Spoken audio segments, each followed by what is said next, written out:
The Five Love Languages, a very special book, prepared, written by Dr. Gary Chapman, well-known marriage counseling and marriage enrichment presenter. Topics included what happens to love after the wedding, keeping the love tank full, falling in love, love language number 1, words of affirmation, 2, quality time, 3, receiving gifts, 4, acts of service, 5, physical touch, love is a choice, love makes the difference, children and love languages. Today's topic, physical touch. Again, a special thanks to Dr. Gary Chapman. We have long known that physical touch is a way of communicating emotional love. Numerous research projects in the area of child development have made that conclusion. Babies who are held, hugged, and kissed develop a healthier emotional life than those who are left for long periods of time without physical contact. The importance of touching children is not a modern idea. In the first century, the Hebrews living in Palestine, recognizing Jesus as a great teacher, brought their children to him to have him touch them. You may remember that Jesus' disciples rebuked those parents, thinking that Jesus was too busy for such frivolous activities. But the scriptures say that Jesus was indignant when the disciples had said, "Let the little children come to me and do not hinder them, for the kingdom of God belongs to such as these." I tell you the truth, anyone who will not receive the kingdom of God like a little child will never enter it. And he took the children in his arms, put his hands on them, and blessed them. Wise parents in any culture are touching parents. Physical touch is also a powerful vehicle for communicating marital love. Holding hands, kissing, embracing, and sexual intercourse are all ways of communicating emotional love to one's spouse. For some individuals, physical touch is their primary love language. Without it, they feel unloved. With it, their emotional tank is filled and they feel secure in the love of their spouse. The old-timers used to say the way to a man's heart is through his stomach. Many a man has been fattened for the kill by women who have believed this philosophy. The old-timers, of course, were not thinking of the physical heart, but of a man's romantic center. It would be more accurate to say the way to some men's hearts is through their stomachs. I remember the husband who said, "Dr. Chapman, my wife is a gourmet cook. She spends hours in the kitchen. She makes these elaborate meals. Me? I'm a meat and potatoes man. I tell her she's wasting her time. I like simple food. She gets hurt and says I don't appreciate her. I do appreciate her. I just wish she would make it easy on herself and not spend so much time with the elaborate meals. Then we would have more time together and she would have the energy to do some other things." Obviously, other things were closer to his heart than fancy foods. That man's wife was a frustrated lover. In the family in which she grew up, her mother was an excellent cook and her father appreciated her efforts. She remembers hearing her father say to her mother, "When I sit down to a meal like this, it's so easy for me to love you." Her father was a wellspring of positive comments to her mother about her cooking. In private and in public, he praised her culinary skills. That daughter learned well from her mother's model. The problem is that she is not married to her father. Her husband has a different love language. In my conversation with this husband, it didn't take long to discover that other things to him meant sex. When his wife was sexually responsive, he felt secure in her love. But when, for whatever reason, she withdrew from him sexually, all of her culinary skills could not convince him that she really loved him. He did not object to the fancy meals, but in his heart they could never substitute for what he considered to be love. Sexual intercourse, however, is only one dialect in the love language of physical touch. Of the five senses, touching, unlike the other four, is not limited to one localized area of the body. Tiny tactile receptors are located throughout the body. When those receptors are touched or pressed, nerves carry impulses to the brain. The brain interprets these impulses, and we perceive that the thing that touched us is warm or cold, hard or soft. It causes pain or pleasure. We may also interpret it as loving or hostile. Some parts of the body are more sensitive than others. The difference is due to the fact that the tiny tactile receptors are not scattered evenly over the body, but arranged in clusters. Thus, the tip of the tongue is highly sensitive to touch, whereas the back of the shoulders is the least sensitive. The tips of the fingers and the tip of the nose are other extremely sensitive areas. Our purpose, however, is not to understand the neurological basis of the sense of touch, but rather its psychological importance. Physical touch can make or break a relationship. It can communicate hate or love. To the person whose primary love language is physical touch, the message will be far louder than the words "I hate you" or "I love you." A slap in the face is detrimental to any child, but it is devastating to a child whose primary love language is physical touch.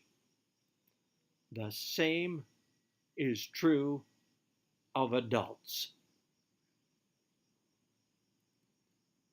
In marriage, the touch of love may take many forms.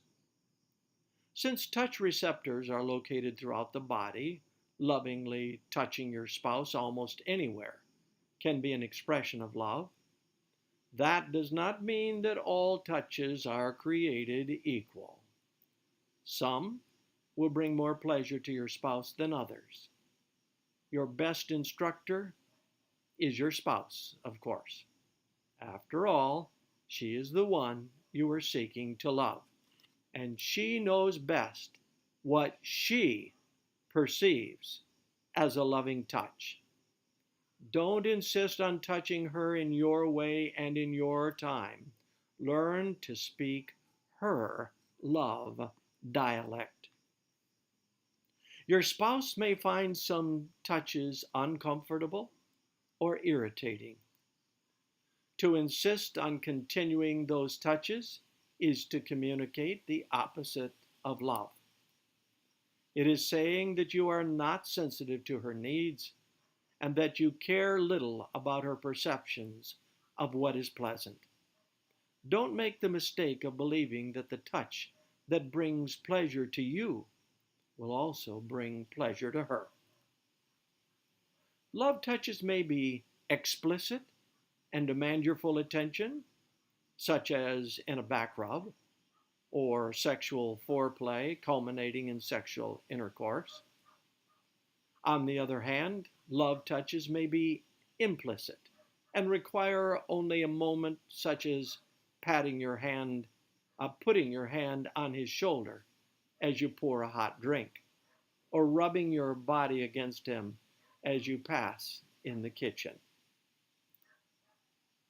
Explicit love touches obviously takes more time, not only in actual touching, but in developing your understanding of how to communicate love to your spouse this way.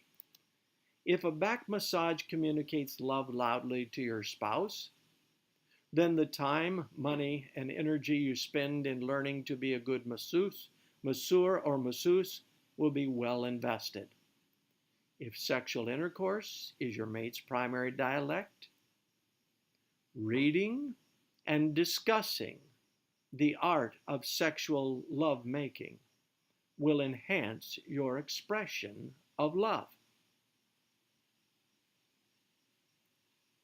Implicit love touches require little time, but much thought, especially if physical touch is not your primary love language, and if you did not grow up in a touching family. Sitting close to each other on the couch as you watch your favorite TV program requires no additional time, but many may communicate your love loudly. Touching each other when you leave the house and again when you return may involve only a brief kiss or a hug, but will speak volumes to your spouse. Once you discover that physical touch is the primary love language of your spouse, you are limited only by your imagination on ways to express love. Coming up with new ways and places to touch can be an exciting challenge. If you have not been an under-the-table toucher, you might find that it will add a spark to your dining out. If you are not accustomed to holding hands in public, you may find that you can fill your spouse's emotional love tank as you stroll through the parking lot. If you don't normally kiss as soon as you get into the car together, you may find that it will greatly enhance your travels. Hugging your spouse before she goes shopping may not only express love, it may bring her home sooner. Try new touches in new places and let your spouse give you feedback on whether he finds it pleasurable or not. Remember, he has the final word. You are learning to speak his language. The body is for touching. Whatever there is of me resides in my body. To touch my body is to touch me. To withdraw from my body is to distance yourself from me emotionally. In our society, shaking hands is a way of communicating openness and social closeness to another individual, or not. When, on rare occasions, one refuses to shake hands with another, it communicates a message that things are not right in their relationship.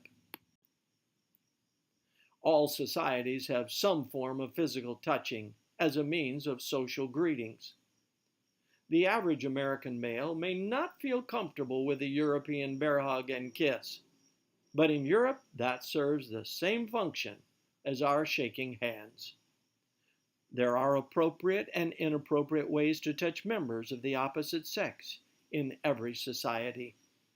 The recent attention to sexual harassment has highlighted the inappropriate ways. Within marriage, however, what is appropriate and inappropriate touching is determined by the couples themselves within certain broad guidelines. Physical abuse is, of course, deemed inappropriate by society, and social organizations have been formed to help the battered wife and the battered husband. Clearly, our bodies are for touching, but not for abuse. This age is characterized as the age of sexual openness and freedom. With that freedom, we have demonstrated that the open marriage, where both spouses are free to have sexual intimacies with other individuals, is unrealistic. Those who do not object on moral grounds eventually object on emotional grounds. Something about our need for intimacy and love does not allow us to give our spouse such freedom. The emotional pain is deep, and intimacy evaporates when we're aware that our spouse is involved with someone sexually. Counselors' files are filled with records of husbands and wives who are trying to grapple with the emotional trauma of an unfaithful spouse. That trauma, however, is compounded for the individual whose primary love language is physical touch. That for which he longs so deeply, love expressed by physical touch, is now being given to another. His emotional love tank is not only empty, it has been riddled by an explosion. It will take massive repairs for those emotional needs to be met. Crisis and physical touch. Almost instinctively, in a time of crisis, we hug one another. Why? Because physical touch is a powerful communicator of love. In a time of crisis, more than anything, we need to feel loved. We cannot always change events, but we can survive if we feel loved. All marriages will experience crises. The death of parents is inevitable. Car accidents cripple and kill. Disease is no respecter of persons. Disappointments are part of life. The most important thing you can do for your mate in a time of crisis is to love him or her. If your spouse's primary love language is physical touch, nothing is more important than holding her as she cries. Your words may mean little, but your physical touch will communicate that you care. Crisis provides a unique opportunity for expressing love. Your tender touches will be remembered long after the crisis has passed. Your failure to touch may never be forgotten. Since my first visit to West Palm Beach, Florida, many years ago, I have always welcomed invitations to lead seminars, marriage seminars, in that area. It was on one such occasion that I met Pete and Patsy. They were not native to Florida, few are, but they lived there for 20 years and called West Palm home. My seminar was sponsored by a local church, and as we drove from the airport, the pastor informed me that Pete and Patsy had requested that I spend the night at their house. I tried to act excited, but knew from experience that such a request usually meant a late-night counseling session. However, I was to be surprised in more than one way that night. As the pastor and I entered the spacious, well-decorated Spanish-styled house, I was introduced to Patsy and to Charlie, the family cat. As I looked around the house, I had the hunch that either Pete's business had done very well, his father had left him a huge inheritance, or he was hopelessly in debt. Later, I discovered that my first hunch was correct. When I was shown the guest room, I observed that Charlie the cat was making himself at home, stretched across the bed where I was to be sleeping. I thought this cat has it made. Pete came home shortly, and we had a delightful snack together and agreed that we would have dinner after the seminar. Several hours later, while sharing dinner, I kept waiting for the counseling session to begin. It never did. Instead, I found Pete and Patsy to be a healthy, happily married couple. For a counselor, that is an oddity. I was eager to discover their secret, but being extremely tired and knowing that Pete and Patsy were going to drive me to the airport the next day, I decided to do my probing when I was feeling more alert. They showed me to my room.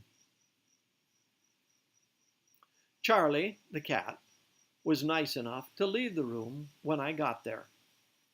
Bounding from the bed, he headed off to another bedroom, and within minutes, I was in bed. After a brief reflection of the day, I was entering the twilight zone. Just before losing touch with reality, the door to my bedroom popped open, and a monster leaped on top of me. I had heard of Florida scorpions, but this was no small scorpion. Without time to think, I grabbed the sheet that was draped over my body and with one blood-curdling shriek flung the monster against the far wall. I heard his body hit the wall and then silence.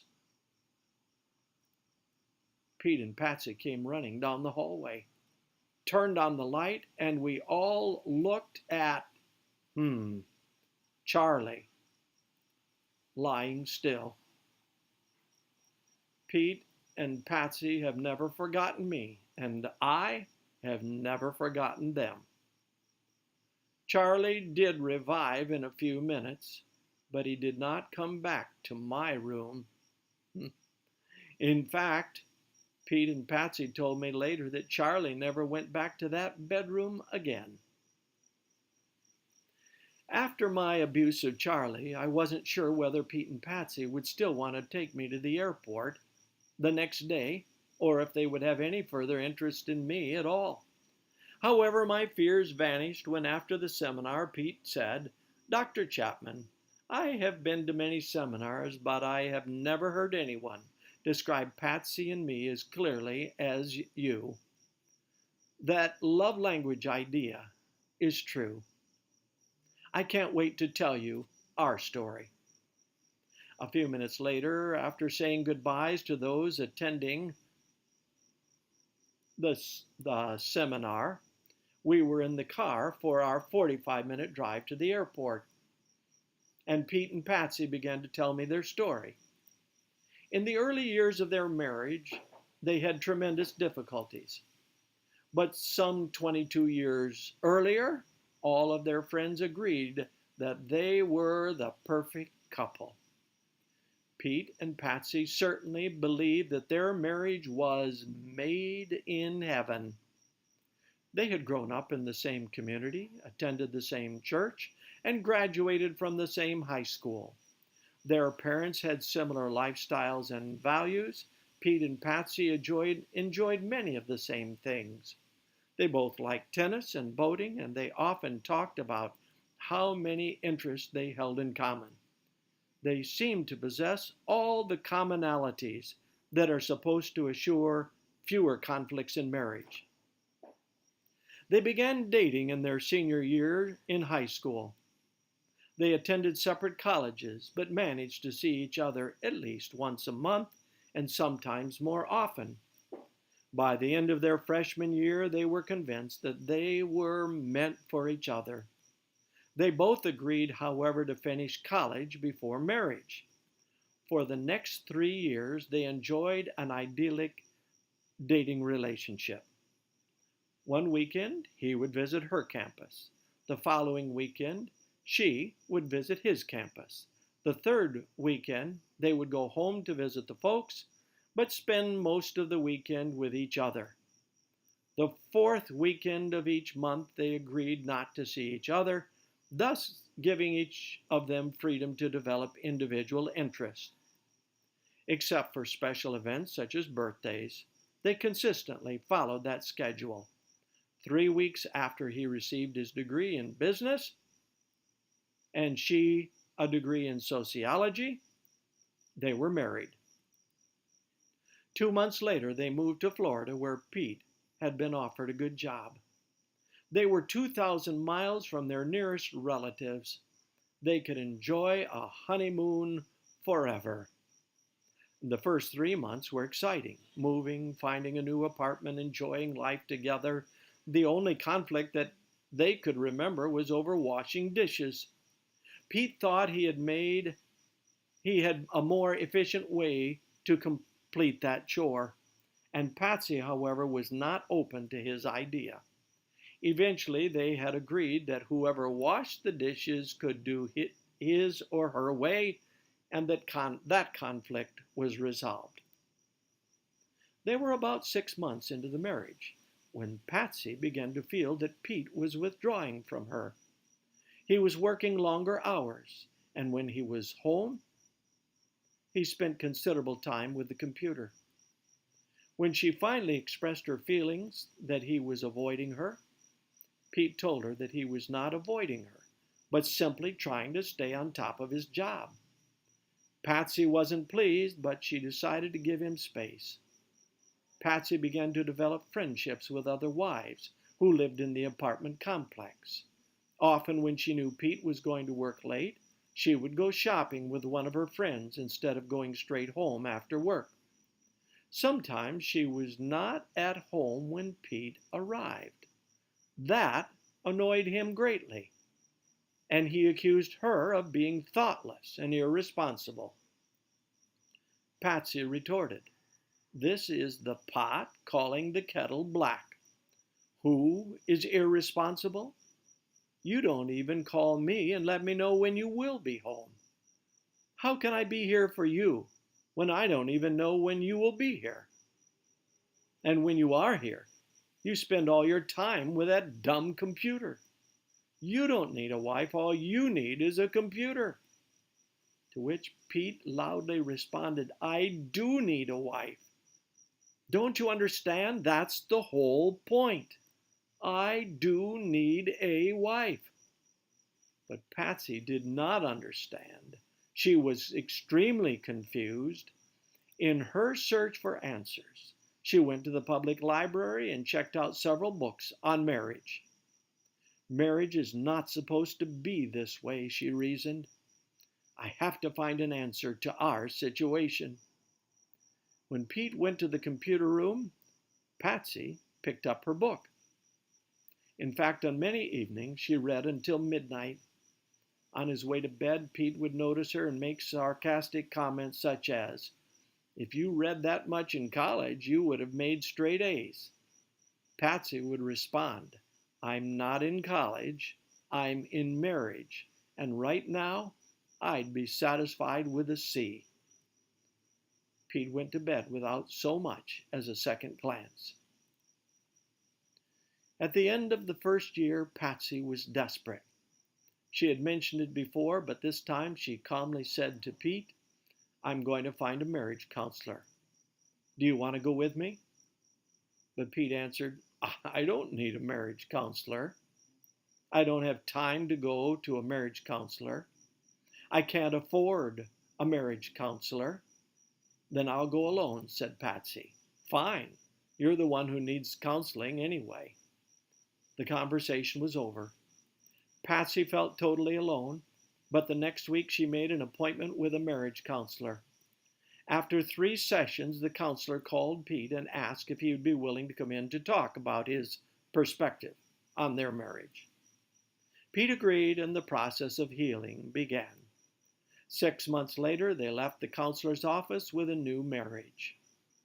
I said to Pete and Patsy, "What did you learn in counseling that turned your marriage around?" "In essence, Dr. Chapman," Pete said, "we learned to speak each other's love language." The counselor did not use that term, but as you gave the lecture today, the lights came on. My mind raced back to our counseling experience, and I realized that's exactly what happened to us. We finally learned to speak each other's love language. "So what is your love language, Pete?" I asked. Physical touch, he said without a hesitation. Physical touch for sure, said Patsy. And yours, Patsy? Quality time, Dr. Chapman. That's what I was crying for in those days while he was spending all his time with his job and his computer. How did you learn that physical touch was Pete's love language? It took a while, Patsy said, little by little. It began to come out in the counseling. At first, I don't think Pete even realized it.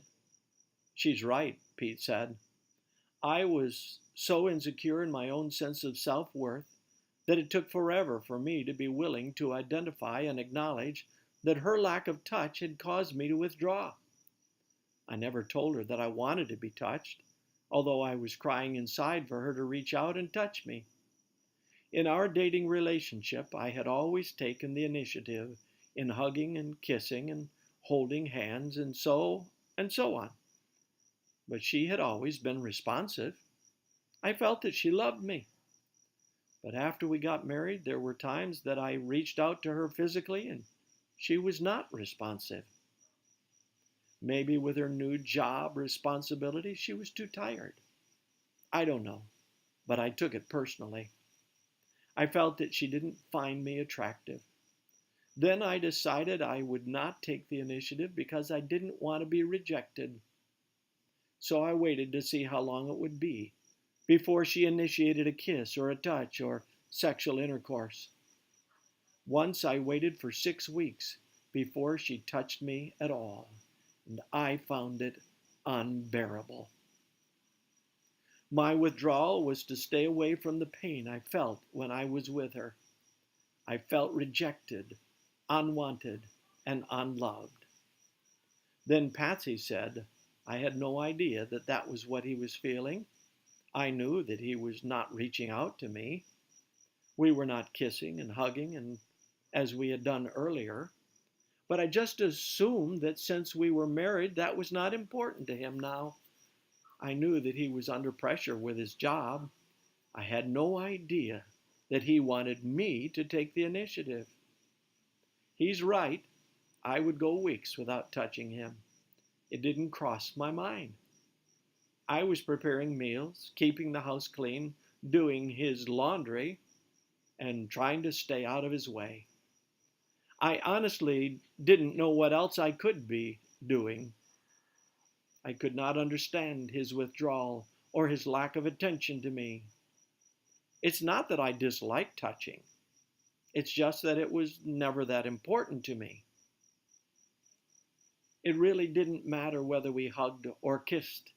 As long as he gave me his attention, I felt loved. It took us a long time to discover the root of the problem. But once we discovered that we were not meeting each other's emotional needs for love, we began to turn things around. Once I began to take the initiative in giving him physical touch, it's amazing what happened. His personality, his spirit changed drastically. I had a new husband. Once he became convinced that I really did love him, then he began to become responsive to my needs. Does he still have a computer at home? I asked. Yes, she said, but he seldom uses it, and when he does, it's all right because I know that he is not married to the computer. We do so many things together that it's easy for me to give him the freedom to use the computer when he wants to. What amazed me at the seminar today, Pete said, was the way your lecture on love languages carried me back all these years to that experience. You said in 20 minutes what it took us 6 months to learn. Well, I said, it's not how fast you learn it, but how well you learn it that matters. And obviously, you have learned it well. Pete is only one of many individuals for whom physical touch is the primary love language. Emotionally, they yearn for their spouse to reach out and touch them physically, running the hand through the hair, giving a back rub, holding hands, embracing, sexual intercourse, all of those and other love touches are the emotional lifeline of the person for whom physical touch is the primary love language. That brings us to our next topic, discovering your primary love language. And remember, we must express love in his or her primary love language. That is the key. Expressing love in the primary love language of our spouse. Thank you once again, Dr. Chapman, for the 5 Love Languages book.